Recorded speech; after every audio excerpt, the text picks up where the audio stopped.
presented by Beauty Music. Cute Recording Studio, Gurwalia Bazaar, Kushinagar.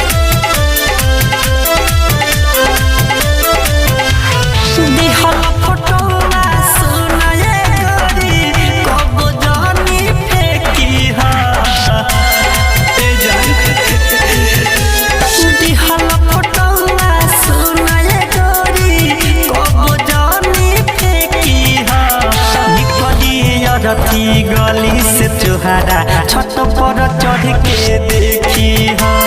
निकली रथी गली से तुहारा छत के ऊपर से देखी दिहल फटौआ सुनाए गोरी अब जहनी फेंकी निकली रथी गली से तुहारा छत के ऊपर से देखी निकली रथी गली से तुहारा छत के ऊपर से देखी भोलू बाबू मीरगंज।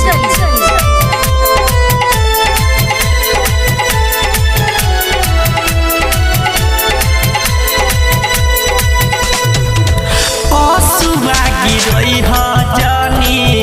हमारा तू बिना तू जइबू ससुरा मुश्किल होई हमार जीना सुनना असुआ गिरई ह जानी हमारा तू बिना तू जइबू ससुरा मुश्किल होई हमार जीना बन के है पगली सुनाए गोरी लसवाया के जन छेकी बन के है पगली सुनाए गोरी लसवाया के जन छेकी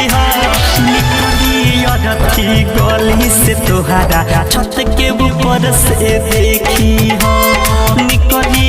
रथी गली से तुहारा छत के ऊपर से देखी भोलू बाबू मीरगंज।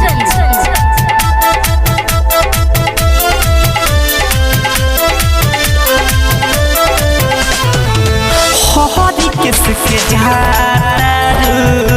गोरी तू छोड़ आलमय सताब के जिंदगी के आखरी होई मोड़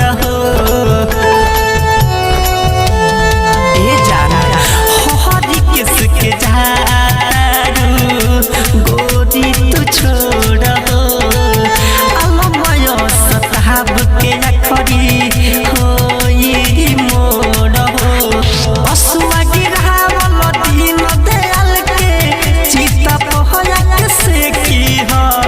असुआ गिरावल दिन दयाल के चिता पहया के से की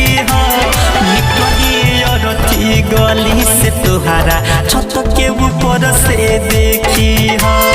निकली रथी गली से तुहारा छत के ऊपर से देखी दिहल फोटो सुनाए गोरी जनी तू फेंकी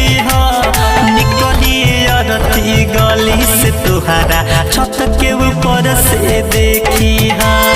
निकली रथी गली से तुहारा छत के ऊपर से देखी क्यूट रिकॉर्डिंग स्टूडियो, गुरवालिया बाजार, कुशीनगर।